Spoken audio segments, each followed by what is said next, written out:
ভালো আছে তো সত্যি। প্রথমবার খুবই সিম্পলভাবে তরমুজের শরবত করলাম। অ্যাকচুয়ালি তোমরা যারা আমার ভিডিও দেখো তারা অবশ্যই দেখেছো সানডে স্পেশাল ব্লগে দিদিভাই কত সুন্দরভাবে তরমুজের শরবত করেছিল। তাই মামনি একটা তরমুজ কেটে নিয়ে আসছিলো, আর বাড়িতে শুধুমাত্র দুধ ছিল আর চিনি ছিল। তাই ভাবলাম আমিও একটা সিম্পলভাবে শরবত বানাই। মামনি বলে এই গরমে খুবই ভালো লাগবে, তাহলে তাড়াতাড়ি বানিয়ে ফেল। আর দেখেছো তরমুজটা কতটা টকটকে লাল আর ভীষণই মিষ্টি ছিল। তাই তরমুজটা কেটে দুধ দিয়ে ভালো করে আমি ওটাকে মিক্সার গ্রাইন্ডারে মিক্স করে নিলাম, এবং চিনি আগে থেকেই গুঁড়ো করা ছিল। যেহেতু তরমুজটা মিষ্টি ছিল তাই অল্প পরিমাণ চিনি মিশিয়ে একটু মিক্স করে নিলাম।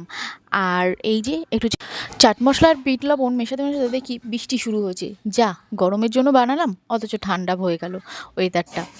তারপরে আজকে আগের দিন তো দিদিভাই আমাকে খুব সুন্দরভাবে বানিয়ে খাইছিল, তাই আজকে আমি দিদিভাইকে বানিয়ে খাওয়ালাম। ভালো আছে তো সত্যি? যাক, দিদিভাই খুব সুন্দর করে, কিন্তু দিদিভাইয়ের মতন অত সুন্দর হয়নি এটা আমিও জানি, বাট হয়েছে।